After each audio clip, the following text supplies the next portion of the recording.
بسم اللہ الرحمن الرحیم۔ السلام علیکم ورحمۃ اللہ وبرکاتہ۔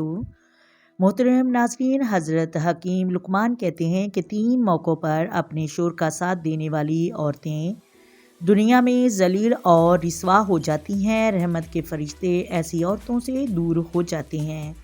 اللہ ناراض ہو جاتا ہے، اور یہاں اللہ ناراض ہو وہاں خوشحالی کیسے آ سکتی ہے؟ آج میں آپ کو ایک دل دہلا دینے والا واقعہ سناتی ہوں جو ایک عورت کا ہے، جو سیدنا عیسیٰ علیہ السلام کے زمانے میں رونما ہوا تھا۔ عیسیٰ علیہ السلام کے زمانے میں ایک عورت تھی جس کا شوہر فوت ہو چکا تھا۔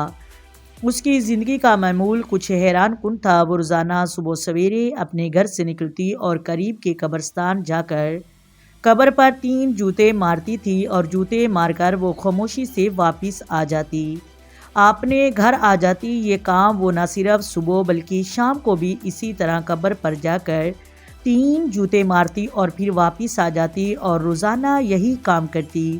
یہ اس کی زندگی کا ایک حصہ بن گیا تھا۔ بستی کے لوگ اسے قبرستان کی طرف آتے جاتے دیکھتے تھے، لیکن وہ یہ سمجھتے تھے کہ یہ عورت اپنے شوہر کی قبر پر مغفرت کی دعا مانگنے جاتی ہے۔ اس کے عمل کی حقیقت کسی کو بھی معلوم نہیں تھی، نہ ہی کسی نے یہ جاننے کی کوشش کی کہ وہ یہ سب کچھ کیوں کرتی تھی۔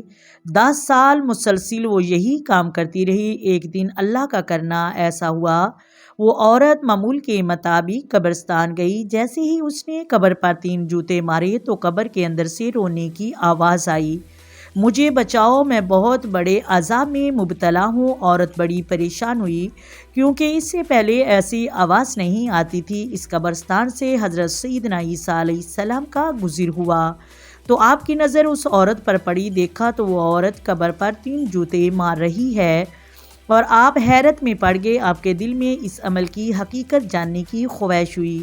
آپ اس عورت کے قریب گئے اور عورت سے پوچھا کہ تم یہ عمل کیوں کر رہی ہیں؟ اس کے پیچھے کیا حقیقت ہے؟ عورت نے بتایا، یہ قبر میرے شوہر کی ہے، جس نے میں بے حد محبت کرتی تھی۔ حضرت عیسیٰ علیہ السلام نے کہا، پھر جس سے محبت کی جائے کیا اس کو جوتے مارتے ہیں؟ اس کے ساتھ ایسا تو نہیں کرتے ہیں؟ عورت نے کہا، یہ وہ محبت تھی جس نے مجھے دھوکے میں رکھا، لیکن اس نے میری زندگی میں ایسے گناہ کیے جنہوں نے مجھے بھی برباد کیا، اور شاید اب یہ خود بھی ان گناہوں کی وجہ سے دردناک عذاب میں مبتلا ہے۔ حضرت سیدنا عیسیٰ علیہ السلام نے کہا، اللہ ہر گناہ کو معاف کر دیتا ہے، لیکن جو تم کر رہی ہیں اس کے پیچھے کی کیا حقیقت ہے، میں معلوم کرنا چاہتا ہوں۔ عورت نے کہا، میں نے 3 ایسی جگہوں پر اپنے شوہر کا ساتھ دیا، یہاں میرا ضمیر ملامت کرتا رہا کہ اس کی بات مت مانو، تباہ و برباد ہو جاؤ گی۔ آج لوگ مجھے نفرت بھری نظروں سے دیکھتے ہیں۔ اس عورت نے کہا، پہلا موقع وہ تھا جب میرے شوہر نے کہا کہ یتیم کے حق پر خاموش رہنا۔ میرا شوہر یتیم کا حق مار رہا تھا، لیکن میں خاموش رہی۔ میرے شوہر نے اس کی زمین پر ناجائز قبضہ کر رکھا تھا، لیکن اس نے مجھے دھمکا دیا کہ اگر تم نے میرا ساتھ نہ دیا تو میں تمہیں گھر سے دھکے دے کر نکال دوں گا۔ وہ یتیم بچہ میرے پاس مدد کے لیے آیا، لیکن میں اس کا ساتھ نہ دیا۔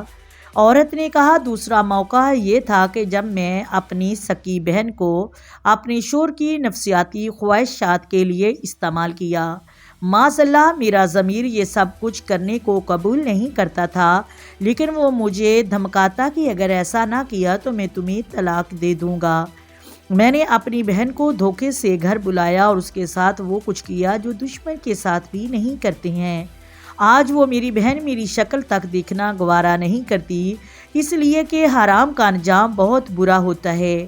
اور عورت نے روتے ہوئے تیسرے موقع کا ذکر کرتے ہوئے کہا کہ جب میرے شوہر نے مجھے مجبور کیا کہ میں اپنے والدین کے حق میں جھوٹ بولوں اور ان کے خلاف کھڑی ہوں۔ ایک دن میرے شوہر نے مجھ سے کہا کہ مجھے تمہارے والدین اچھے نہیں لگتے۔ میں اپنے ماں باپ سے بہت محبت کرتی تھی، لیکن اس وقت میں شوہر کے دباؤ کے آگے جھک گئی اور اپنے والدین کی مدد کے لیے میری طرف دیکھتے رہے تو میں نے منہ موڑ لیا، اپنے شوہر کا ساتھ دیا۔ اس وقت مجھے شور کا ساتھ نہیں دینا چاہیے تھا، ماں باپ کا حق ادا نہ کیا، آج میرے ماں باپ بھی مجھ سے ناراض ہیں۔ ان 3 موقعوں پر شور کی نافرمانی کرنا جائز ہے۔ ایسی نافرمانی پر اللہ ناراض نہیں ہوتا۔ امید کرتی ہوں آپ کو ویڈیو کی سمجھ آ گئی ہوگی۔ اگر ویڈیو اچھی لگے ویڈیو کو لائک کریں، شیئر کریں اور چینل کو سبسکرائب کریں۔ آئیں مل کر آقا دو عالم نور مجسم سرور کائنات صلی اللہ علیہ وآلہ وسلم کی ذات پر درود و سلام کے نذرانے پیش کریں۔ الصلاۃ والسلام علیک یا سیدی یا رسول اللہ، الصلاۃ والسلام علیک یا سیدی یا حبیب اللہ، الصلاۃ والسلام علیک یا سیدی یا نبی اللہ وعلی آلک وصحابک یا سیدی یا محمد رسول اللہ۔ محترم ناظرین، اللہ حافظ۔